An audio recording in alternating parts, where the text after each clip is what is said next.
Christina, let's talk about relationships. Great. Yeah. It's like in our vortex. Let's talk about it now. It's absolutely in our vortex. I felt in honor of your work that you are doing. And since Chris and I are celebrating our 13th anniversary, wedding anniversary, actually together we are already 19 years. And we are preparing for your wedding. Yes. We thought it's a good idea to talk about relationship. And I really loved your last name of the business, Relationship, because really the place to grow and evolve and heal the wounds is really within in an intimate relationship, because all your shit comes up. All the shit, 100%. All the wounds come up, and it's something that we all go through, I guess, over and over and over again, and it's a lot of work. It is a lot of self-work, right? A lot of discovering, molding, like exploring. Oh yes. Relationships are amazing, an amazing thing. Like, I love relationships, obviously. This is why I love this work so much. And it's true. It's like, congratulations first for your 13th anniversary. This is amazing. Like, you married on the 7th. Yes. Because like 7 is your lucky number. 7 is really my lucky number. I know. And when he asked me, it was like March, and we looked into the calendar, and we realized that 777 is a Saturday. It like the whole day, like everything was kind of just prepared for us. You know, the whole story, the place we found, it was only 3 months to prepare, but everything that we needed for this perfect day was set up to be found by us. And this is amazing. The only way we could organize it so quickly, and it was a huge wedding with 100 guests and in a location where probably it was booked out the next 5 years. And especially just on this day, it was free. The church was free. It was amazing. That's amazing. Yeah. 3 months, you said. It's crazy. Yeah. Crazy. We had 2 years. With us, everything is 2. With us, everything is 2. We like 2 and 8, because he proposed on the 8th of December 2018, and we're married now on the 22nd of August 2020 at 2:00. Everything was with 2s. And actually, 2020 like 22nd of August is also some kind of our 5th anniversary of being together. So it's a very special day for us too. But so it was kind of obvious that everything was free, like 2 years before you get to marry. Yeah. It's good to have like a special date that everything has a meaning, and everything has its energy. And coming back to the relationship part, because you know we all dream of the fairy tale, and behind it's a lot of work. And let's just demystify a little bit this fairy tale image, to share more about what relationships are really about. I saw a lot of struggle. I know the struggle when we were up, because our business name was Love Relationship, as you were referring to. Yeah. And when it was Love Relationship, I could not say once Love Relationship because I was constantly shitting the ship because it was just so ingrained in me. Yes. So I know the struggle. Yeah, the fairy tale relationships, right? Like what Hollywood or the fairy tales tell us.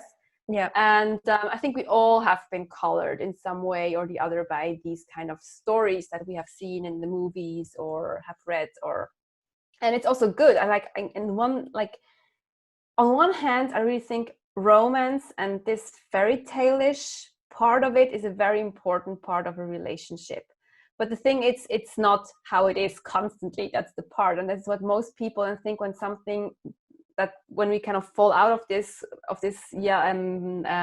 cloud, seventh cloud of where everything is pink and perfect, and the honeymoon rainbows and state, unicorns. yeah. Exactly, the honeymoon state where the hormones are high, and like we just love just is there, and they don't have to do anything. You just love them unconditionally. And then you come out of this, and this is when all of a sudden we think, oh my goodness, is he really the right person? Oh my goodness, all these triggers. Oh my goodness, oh my, he hurts me so much. And this is the state that is like kind of the power games get played, where we feel like, oh my goodness, he's such a bad person, or you know, like all these triggers are happening. And this is when we all of a sudden start to feel everything but that he's like our Prince Charming, because he's just a prince asshole or king asshole that is just kind of ruining our lives. And this is actually where the interesting parts of a relationship starts, because this is where we get to discover our own wounds, our own fears, our own patterns in relationships. And the thing is this, when I was single, you know, you knew me back then very well when I was single, and I thought like, you know, I have my shit together, you know, I have worked through everything now. Yes. You know, I'm kind of close to enlightened or something. Sure, we all were, right? No, but and then I met Boss, and then I figured out I wasn't that enlightened after all. But this is because when you're single, these triggers, you know, you can do a lot of work when you're single, and that's amazing and it's important. But there are just certain parts that can only get pricked by somebody you love in this intimate way, like a partner.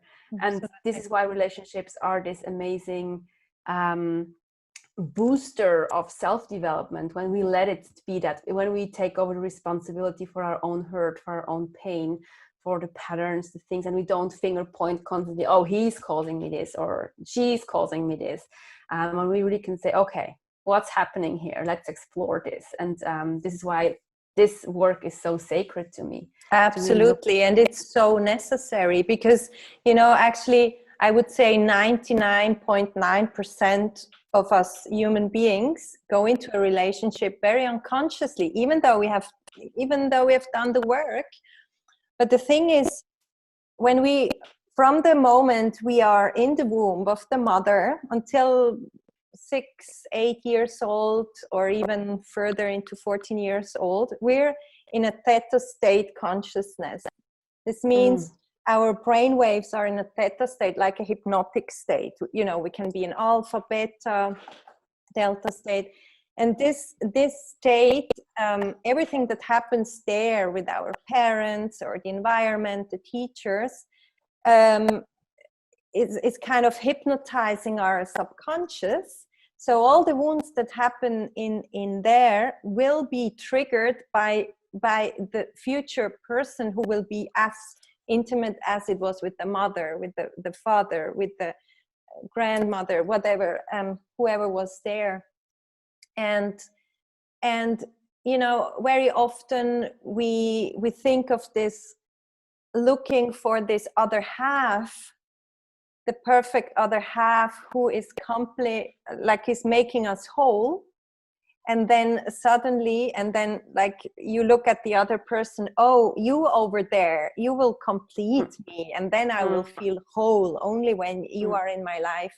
And then you're together and you realize, oh, there's all that crap coming up. Where's this pain coming from? And it's actually just coming up from this moment, from 0 to, let's say, 6, 8, 10 years old.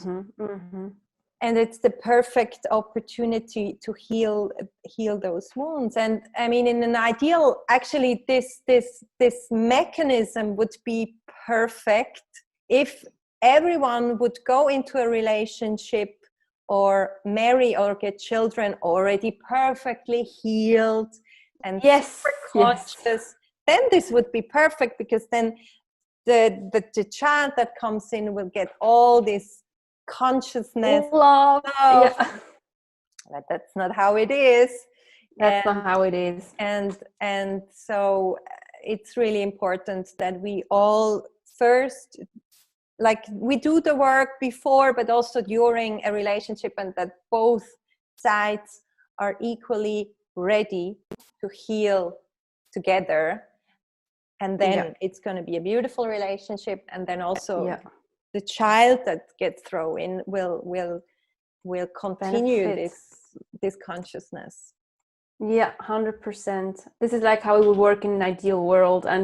And of course, I mean, like, obviously my partner and I, we're like, this is why you always see Boss and Priska when you see when I'm talking, because normally we're working together. Yeah. So we're working together, and we're helping people getting amazing relationships, manifesting, like helping single women to get a relationship and helping people in a relationship. And still also within our like I hopped on this call before we hit the record button here. I was like, oh my God, I'm so pissed, I was so triggered by something that happened this morning between my partner and I, between Boss and I. And it happens all the time. And the amazing thing is just to, like, in the beginning when the trigger happens, of course you get triggered, and of course you just shoot into your reptile brain and in this lower brain part where it's all about freeze, fight, and flight, or how they now newly found out also please. It's also a new method to react to these kind of triggers. And mostly I explode, I get angry, I get very angry, and it's okay that we have these reactions, just okay. And then we're realizing, okay, I'm angry, and why I'm actually angry. And then you see, oh, okay, this actually happened. And then you can communicate actually through your own pain, also to understand why is your partner, in pain. And then to understand, oh, these are the dynamics that we're playing out. And for example, in our case today, it was all about, we have different love languages, right? And that he just doesn't speak, I don't speak his love language in a fluent way, nor does he mine. Like, does he understand my love language in this particular thing? And it was some kind of a misunderstanding. I didn't feel that he was grateful for what I did, while he actually was. I just couldn't receive his gratitude in the way, like, I couldn't receive it. I just couldn't feel it. I felt taken for granted. I felt like, what the hell, and he actually was expressing it in his very own way, and I just couldn't receive it. And when we find that out, we can also talk about it, and then I can also explore, okay, how where is this coming from, this pain of not feeling heard and seen? Of course, I know this because it's something that keeps on coming in my relationships, this feeling of not being heard or misunderstood or not being seen or valued for who I am. And to see, oh, okay, another layer of this, and not to pinpoint, like to finger point, oh, Boss, you are hurting me. It's actually my old story that is hurting me, and not him. Yeah.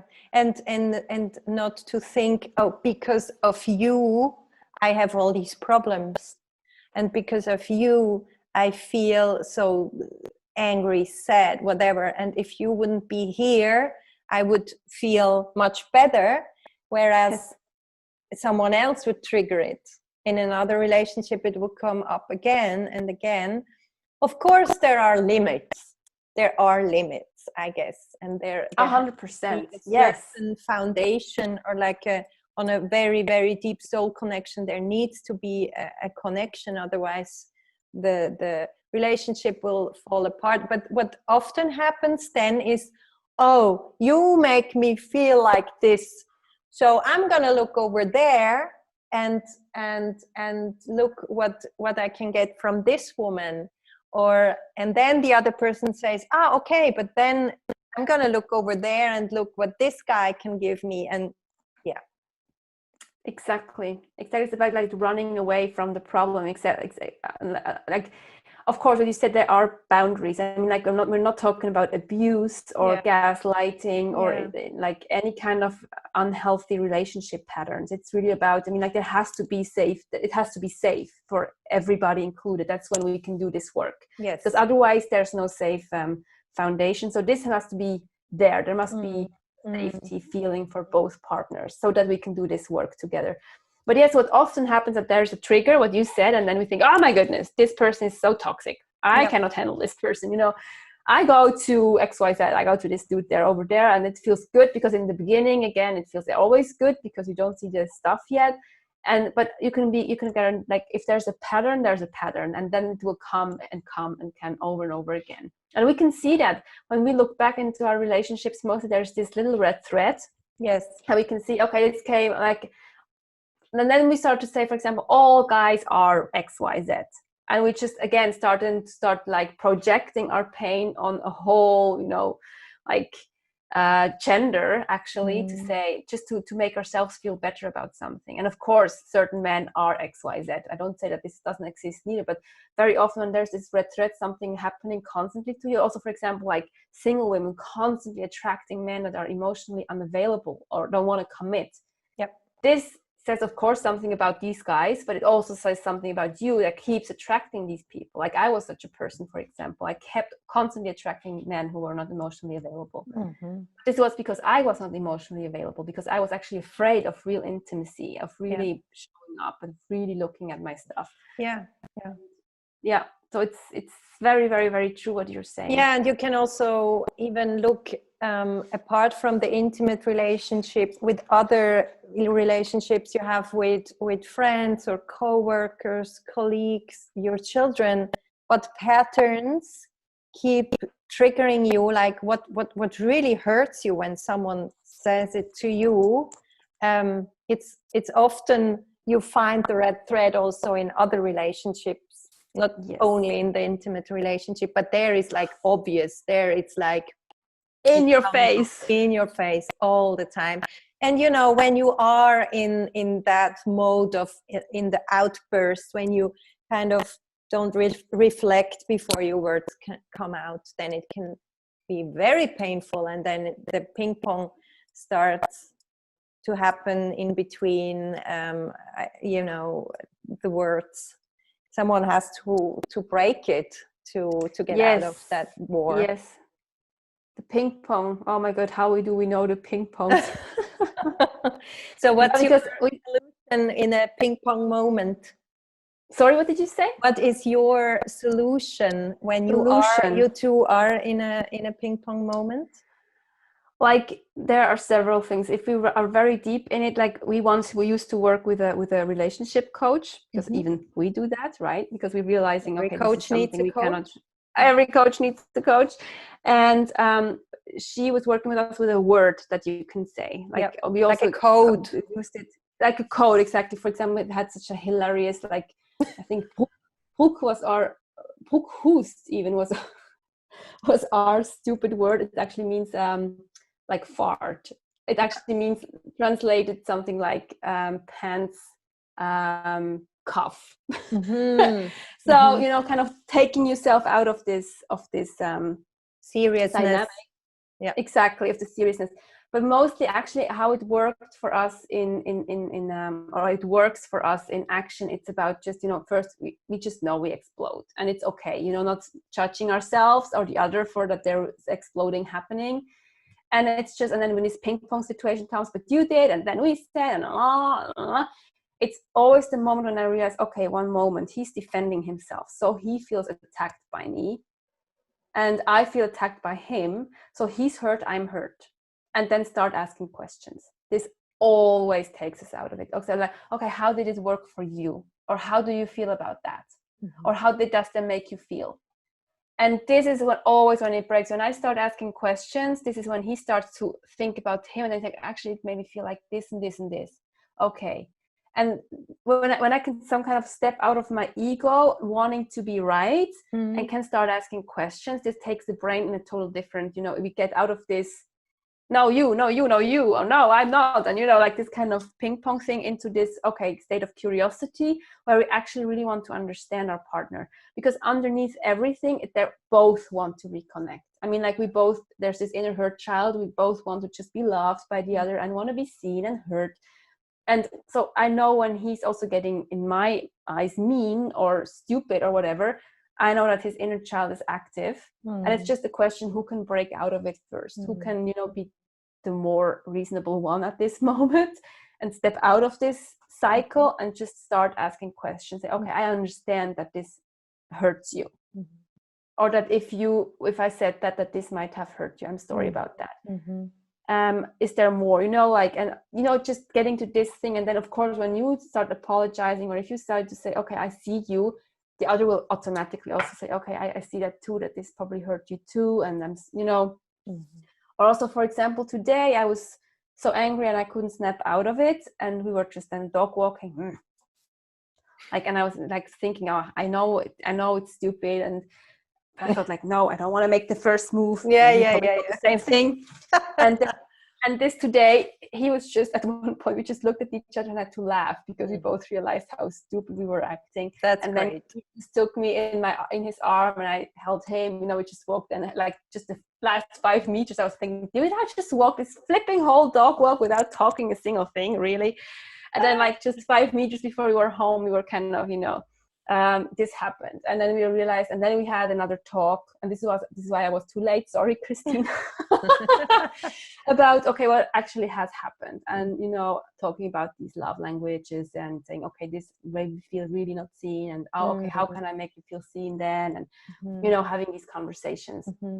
So this is how we do it. Sometimes it takes time, so it takes just sometimes we also have to be just like a little stubborn child, and I used to beat myself up for that, but not so much more anymore, because I also see, okay, yes, I'm hurt. It's okay. I can also be a bit bitchy, and he's hurt, so he can, just having more compassion with ourselves, with our partners, and asking questions. This really helps so much. And do you have something that you guys always do? Yeah, I mean, within that fight of attention, who is right? I realized the code word somehow doesn't work wonders then, because we tried it several times. It's like I'm too much in the emotion then. And often our dynamic is often that Chris is more like the impulsive, and his words are very fast and stingy sometimes. That's how I feel it. And then I feel like it's in my field, and now I have to throw it back. And the only way that works for me is I leave the room. I go outside and to really make a break, a physical break. And then he realizes, okay, now I've gone too far. And then I need some time, then I'm really the hurt one. Then normally then I really feel like, oh, I'm so, he has to come back, because kind of he initiated the and for him it was more like a outburst that's just in the moment, and then it's out. And for me then it's like, whoa, now I'm on this wave, now I have to transform that wave again, and that takes some time. So often we have the same talks then afterwards. And or what often helps is when I feel like he's angry about something, that I just do something with his body, like lift him, or like a little boy, like just relax or shake him or something like that. Not to look at things so seriously. That's another way. But for us, it's really, or for me especially, to go out of the room, of the same room, so that this ping pong cannot really happen again. Smart. Yeah. Sometimes it's really good to, like, it's always good to go back. That's the important thing, and I know you do. So like that, there's this reconnection again. Yes, that has to happen. Yes, exactly. That's where the magic happens, right? Yes. But the it's totally okay to leave a situation where you feel like, okay, this is not leading anywhere. Like I love that you say, okay, I need to physically leave the space. Actually, I just leave the space to change the energy so that we can talk, because in that fight mode we cannot talk. No, that's so true. That's so true. I'm actually awaiting the talk, but and I need to talk a long time through to really, really transform the emotions that have been triggered. So yeah, same here. I'm also an emotional verbal processor. I need to talk. Our boss doesn't need to talk at all. I could never not talk about it. For the worst thing is, like, before he falls asleep, we have a discussion. And then I have to, and then I a sleepless night. Oh my God. I know the struggle. And he can sleep like a baby then, and I will be awake like the fucking night. Yes. Like, and I'm stopping myself into sleep. Yeah, it's like, I'm so sad. Nobody. I'm such a victim. Yeah, I think we all know these situations, don't we? Yeah, and then in the morning he's like, "Oh, why are you mad?" And I think, "You slept." Because I have a headache. Yes, and I have a headache, and überhaupt, and it's just like, sorry, überhaupt. Überhaupt. Überhaupt. No, it's the funny thing. It's überhaupt is a word that you also use in Dutch. It's a German word that you use in Dutch. But sometimes I then take, because I think, oh, you can use it in Dutch. I also use it in English. That's perfect. And überhaupt. Überhaupt. Anyhow. Überhaupt is anyhow, toch? And would you translate it as anyhow? No, I would translate this and. Let me translate it. Yes. I want to know. You can share something funny. Something funny. Yeah, I once, instead of going out, I had to break a glass bowl to make the break. And even now I still have those cracks in the wood. So I'm reminded of that every single day. And it was like a salad glass bowl, you know. Shit. And they're really big ones. Yes, and I had to put my anger somewhere and I just saw this glass bowl and had to throw it on the floor, and it was like thousands of pieces. And then he was cleaning the pieces like, you or he? He did. You.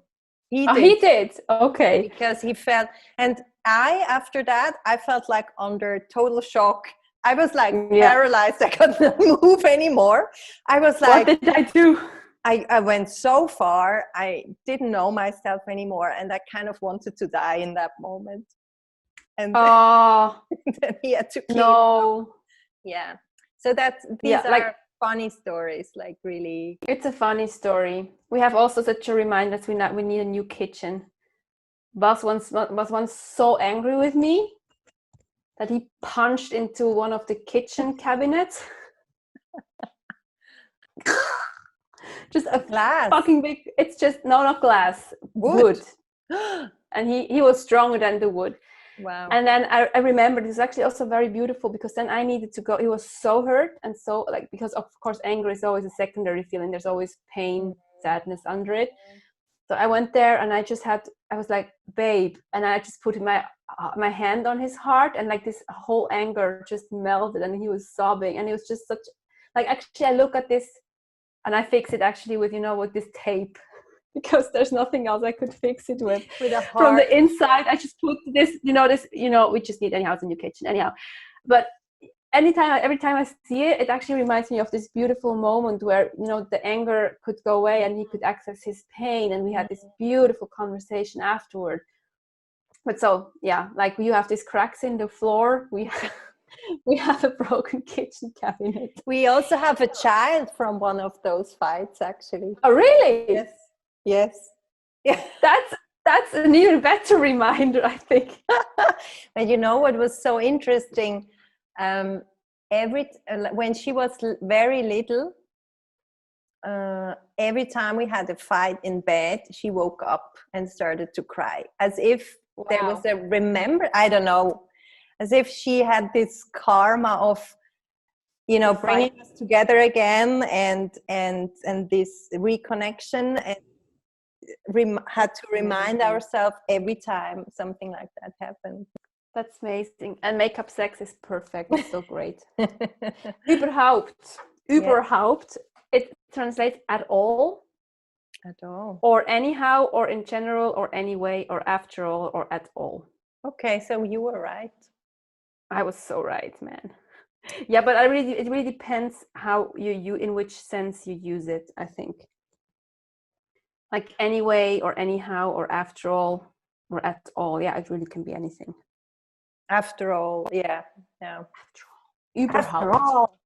So, dear people who don't speak German or just only speak English, you can now use überhaupt. Überhaupt, it's like a universal word. Like a universal word you can go through with in Germany, in Dutchland, and in the Netherlands, you can use that so people totally understand you. But I think the word über is very known in English from, you always say like this Uber person, or the Uber, Ubermensch.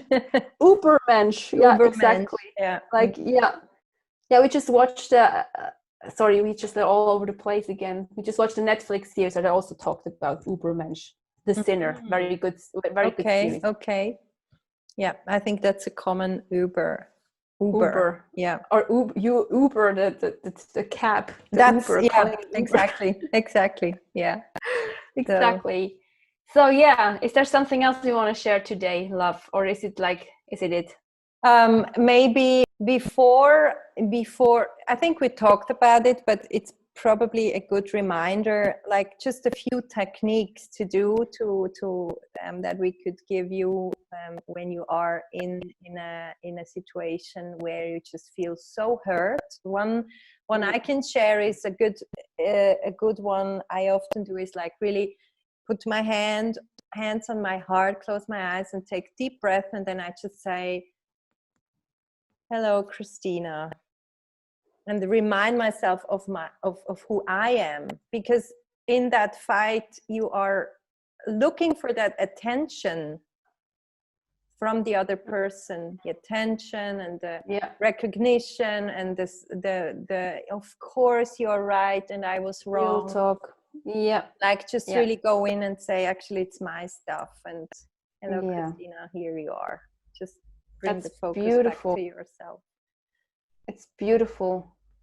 Yeah, I love this. And look, it's all, in the end, it's all about a pattern interrupt when you're in this, like in kind of conversations where you get hurt, because I mean, like, your partner and you are together because you love each other, right? So it's also that we remind ourselves, okay, this person actually is on my side, and this is not some enemy that we have to fight, because we can forget that, because sometimes in these fights, our partners feel like our worst enemy, like they have all the bad intentions for us, they don't want to see us, they don't want to hear us, but this is only because they're defending their own inner child, they're defending their own, like they're acting from their own inner child.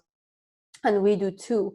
So this reminding ourselves, okay, we're here actually because we love each other, and this person is on my side, having this really as a basic, and reminding ourselves of this. And then really this curiosity really works very, very well for me, like for us and for many of our clients, really start asking questions. As a also pattern interrupt. For example, you can also, I remember Bas told me that once he used to be a teacher for kids with how do you say that, like for the difficult kids, learning difficulties or disabilities. Yeah, but they were like, they were kids who had like very bad, like very problematic social backgrounds, who were in gangs, who were very, prone to violence, and but also had autism. Like there were every kind of kids in classes. So he works with had worked with teenagers, so he often also got physically attacked by them. So what he did when they got very, angry at him, is that he asked them a very stupid question, like something like, "What did you eat for breakfast?" Or "What did you?" Like they were like, "Ah!" They're like, "What did you eat for dinner last Tuesday?" Yeah. And then immediately they're like, "Oh, the brain jumps to this question. It's like a food for the brain, and then it jumps there, and then because you're in the head again, it takes you out of the feeling into your head." And then you can start thinking again. You start thinking also with your frontal cortex again. Yeah, exactly. That you can think again, because when you're stuck here, it's just about reaction. You only react. Survival. Yeah. Exactly. We're in the survival brain, in the limbic brain. So it's really important that we have this access again, and this helps. This is why questions are so amazing, and to really see the other's pain through your own. Yeah. Like, yes, I'm hurt, and I know he's hurt too, or she's hurt too. And to see that and caring about that, because when you do that, you will get it back in return. That's beautiful. Like, this is when people feel so loved. This is when people feel so seen, when they see, like, every time when I can break the pattern, and when we're in such a painful dynamic, when I can say, "Oh, I see you're hurt. I'm sorry," or like, "How does this feel?" And asking questions, being really there for him. This is when the whole game can come from I want to kill you to oh my goodness, I love you so much, let's make a child. Yeah, yeah, yeah, yeah. exactly. And also what you reminded me of is the physical connection can also help to break the pattern.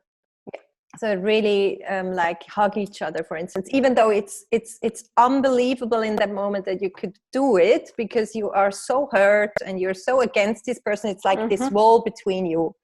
And it just make the attempt to connect, to put, what you said was beautiful, to put the hand on the heart, or even hug or take the hand to get out of the brain into the body. It works especially when somebody's like me, because my main love language is physical touch. So if somebody does that for me, I immediately can snap out of things. And with Bassa works too, luckily. So, but yeah, so, that's it. We mentioned now several times the love languages, and there is actually a test online where you can find out what your love language is, or like it's like 5, right? 5 ways. Yeah, 5. Yeah, 5. And we will link we will add the link where you can do the test for free. Yeah, and it's amazing that they just updated the test. It's now a very beautiful website where you also can see in percentages, how much you are. It's for singles, for couples, for teenagers, for kids. Oh wow. It's beautiful. They really made it very beautifully. And like there are these 5 are physical touch, words of appreciation, it's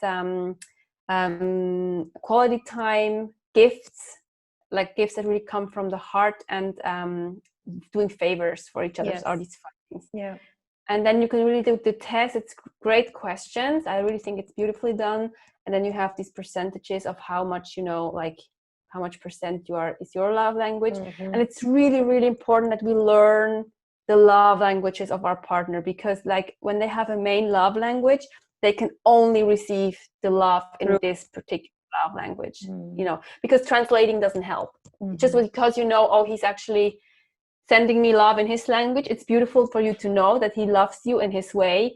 And for really filling up your love tank, he or she needs to give you the love in your own mother tongue, actually, and the other way around, of course, so that they really feel like, oh yeah, I really feel loved now.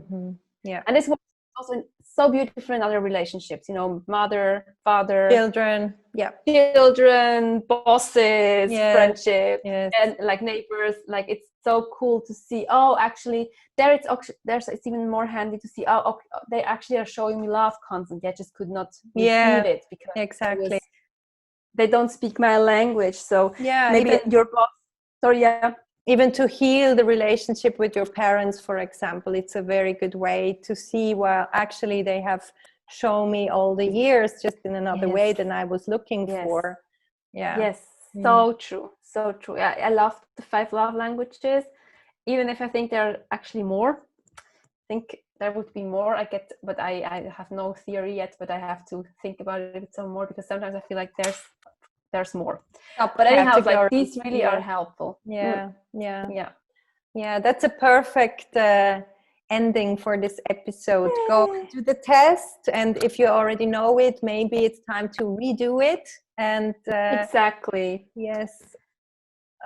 Exactly. That's amazing. We hope that these little tools could inspire you to maybe get out of the fight zone a little quicker next time, or just to remember that a relationship in its ugliest, darkest moments is actually our biggest way, fastest way to grow. 100%. 100%. Yeah, and I just realizing I could talk for this forever, because we didn't even talk about attachment styles or relationship blueprints and so. But anyhow, that's next other time. There's so much we could share about that. But yes, I really think in the core, what it's all about, it's about like remembering the essence of what this is really about our own essence, about the essence of our partner, of the essence of the relationship, because I strongly believe in 3 identities in the relationship. Like the relationship itself and you and me, and to really remembering that we're all human and that we're all having our stories. Yeah. And that's not about hurting each other. It's actually about growing together to a new level, getting to a new level together. Yeah. And growing, helping to evolve the whole humanity with that work in the little, the smallest entity. Yeah. And that's the work that you mentioned you and me, and we are together. This is actually our 11th episode, so one makes 11 or 2. 11, exactly. That's beautiful. Thank you so much for your friendship, for everything. I love you so much. Yes, same. And thank you for listening and watching, and see you next time. Bye. Hasta la vista. Soll ich wieder einleiten oder tust du? Oh, die. Musst du es tun? Okay, Regina. I'm calling you Regina now. Virginia. Regina. I could say, Christina, let's talk about relationship. Okay. Hey, straight. Quatsch now. Es ist immer so doof, so das Wissen. Ja. Christina, let's talk about relationships.